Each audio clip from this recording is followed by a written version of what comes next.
nahan, mana yang lebih berat? Nahan diare atau nahan mules biasa? Nahan diare. Kenapa? Karena ususnya sudah mendorong sampai 10 kali lipat supaya apa? Toksinnya itu terbuang. Ya, jadi kalau bahasa fikihnya itu, usul fikihnya apa? Daful mafasid muqaddamun ala jalbil masoleh. Apa artinya? Menghilangkan bahaya itu didahulukan daripada mendapatkan kebaikan. Kalau contoh misalkan kita lagi makan itu untuk apa Pak? Untuk mendapatkan kebaikan, ya. Karena dengan makan kita jadi sehat, jadi hidup kan gitu. Nah tapi kalau ada mafasid, misalnya di sini terjadi kebakaran, mana yang didahulukan? Makan untuk kebaikan atau mencegah kerusakan dulu? Mencegah kerusakan. Itulah yang dilakukan oleh tubuh kita. Jadi ketika konsentrasi usus ini lebih banyak toksin daripada nutrisi, maka akan didorong sekalian dibuang. Ya, mencegah bahaya itu lebih didahulukan daripada mendapatkan manfaat. Ya, nah itu tubuh kita sudah mengamalkan ilmu usul fikih. Kalau kita sudah belum, atau mungkin belum hafal juga. Oke. Nah, ini ada 3 lagi. Siapa yang mau? Nah, Bapak ya. Ini Bapak coba lihat apa namanya? Salah? Trapesius, maaf. Oke, Bapak lah. Trapesius ya. Boleh maju ke depan, Pak. Ya, kalau skapula itu tulang ya. Tulang itu namanya skapula. Kalau ototnya itu namanya trapesius. Oke, mana dokumentasinya? Belajar Pak. Oh gitu, dapat kerja Pak. Oh, nampak, Masya Allah. Oke, ada yang masih mau? Nah, sebelah sini, tuh Bapak yang pakai baju biru, yang kaki aja, gampang. Atau apa namanya? Pectoral mayor. Silakan maju ke depan, Mas. Nah, jadi kita itu punya, tapi nggak kenal. Kita punya otot pectoral mayor, pectoral minor, tapi nggak tahu namanya ya. Jadi mantap dilihatin dari kamera. Nah, satu lagi ya. Boleh Pak, maju ke depan. Tanyaan dulu ya. Yang gampang. Ini nih, otot apa namanya? Ototnya ya, bukan tulangnya. Ini apa? Otot apa? Nah, oke, sebelah sini. Ganti lagi. Ada yang mau Pak? Ini saya pegang otot apa namanya? Erector spinal. Hah? Erector spinal. Oke. Maju ke depan Pak. Nanti ya. Nah, kaosnya juga baru kelihatannya ya. Oke. Silakan kembali ke tempat. Nah, jadi ilmu itu kita sering mendengar hadis. Talabul ilmi fardhun ala kulli muslimin wa muslimin. Artinya apa?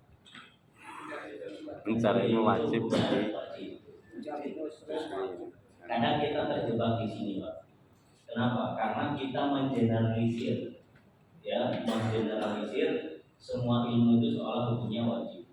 Sebetulnya dari redaksinya saja itu sudah menunjukkan kekhususan. Tolabul ilmi itu ada alif lam, ilmi itu namanya ma'rifah. Ma'rifah itu sesuatu yang sudah dikenal, sudah sudah diketahui gitu ya. Jadi ilmu yang wajib itu tidak semua ilmu. Jadi contoh misalkan Bapak sebagai terapis tahu ada yang mengadakan pelatihan bikin roti misalnya. Ya, itu masuk ilmu wajib atau tidak? Tidak. Ya, tapi karena kita sudah mengeneralisir sendiri, ya itu wajib. Hati-hati konsekuensinya kalau kita meninggalkan yang wajib sama dengan haram. Ya, berarti kalau ada orang yang iklan pelatihan karena itu ilmu, ya harus ikut, termasuk ilmu sihir. Ya, karena kita tidak memilah-milah. Gitu. Jadi kata Imam Ibnu Hajar al-Asqalani, ilmu yang hukumnya wajib itu adalah berhubungan dengan keseharian kita. Ya, contoh ilmu akidah itu kan tiap hari, ilmu fikih itu tiap hari. Nah, yang ilmu apalagi sosial ya, sosial itu sama anak, istri, tetangga, orang tua itu kan ketemu tiap hari. Nah, yang keempat ini adalah profesi. Kalau profesinya kita ingin terapis, maka ilmu-ilmu yang berkenaan dengan profesi kita itu punya wajib. Ya, jadi nanti kita bisa bikin skala prioritas. Nah, coba saya tanya, punya HP semua kan? Punya. Siapa yang di HP-nya sudah punya aplikasi anatomi fisiologis? Coba, ada yang? Coba dicari di App Store, itu ilmu wajib buat Bapak Ibu. Ya, di Play Store itu ketik anatomi, ya, aplikasi anatomi. Nanti kita kalau mau belajar tubuh manusia itu tinggal klik aja Pak. Ya mau apa? Mau tulang, itu nanti keluar semuanya. Tulang, ya tulang apa? Kita tinggal ketik aja. Misalnya kita mau cervical, klik cervical nanti keluar gambar cervical. Ya cervical ada 7 ruas. Ya ruas pertama namanya apa, kedua dan seterusnya. Kemudian dermatomnya kemana itu lengkap Pak. Ya, jadi buat kita yang profesinya sebagai terapis anatomi fisial, ya biasanya yang paling banyak di download itu akan muncul di paling atas. Ya, itu yang paling banyak dipakai orang. Itu begitu kita cari dia akan ya. Nah, itu akan muncul di urutan nomor 1. Nah, klik yang itu. Ya, nanti harus dibuka, Pak. Ya. Nah, nanti kita belajar ilmu terapi kan ada spesifikasinya lagi. Ibaratnya dokter itu kan dari dokter umum, nanti kan bisa-bisa tuh. Ada dokter spesialis jantung, ada spesialis mata, ada spesialis apalagi. Nah, kita juga sama. Pertama kita belajar semuanya dulu. Ya, untuk dipelajari pembuluh darah, pembuluh saraf, meridian dan lain sebagainya. Nah, kemudian spesifikasi kita apa?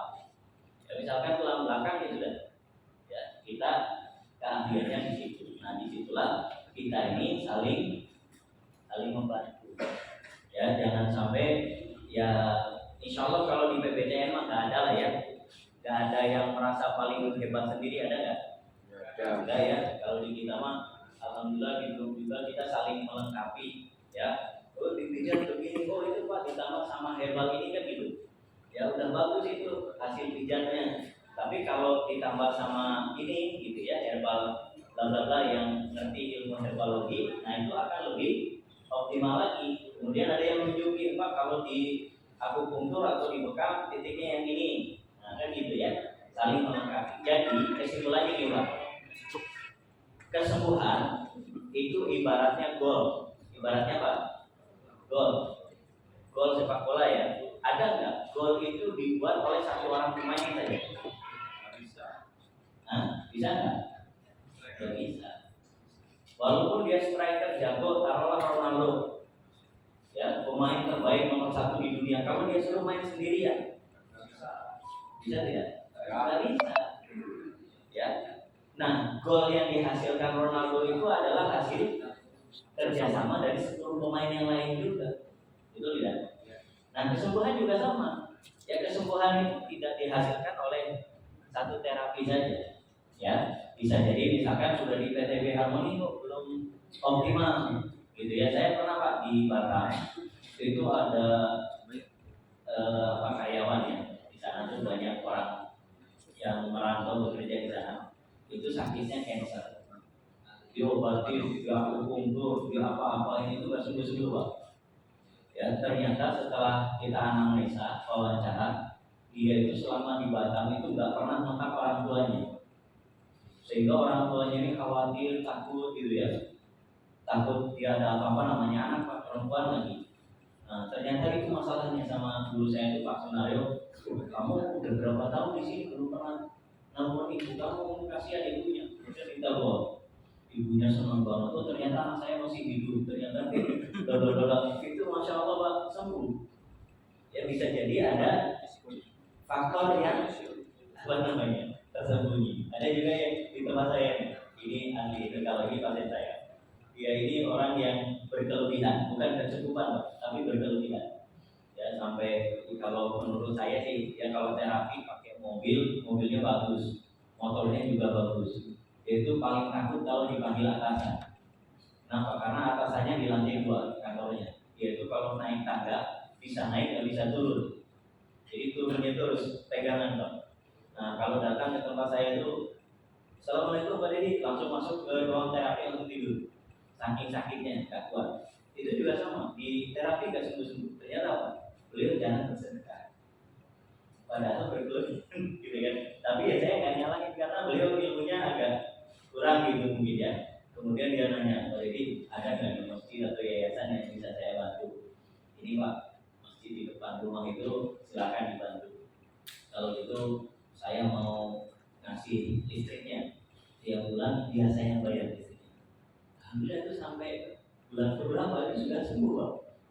Ya, jadi memang faktor itu yang 5 tadi diuraikan satu-satu.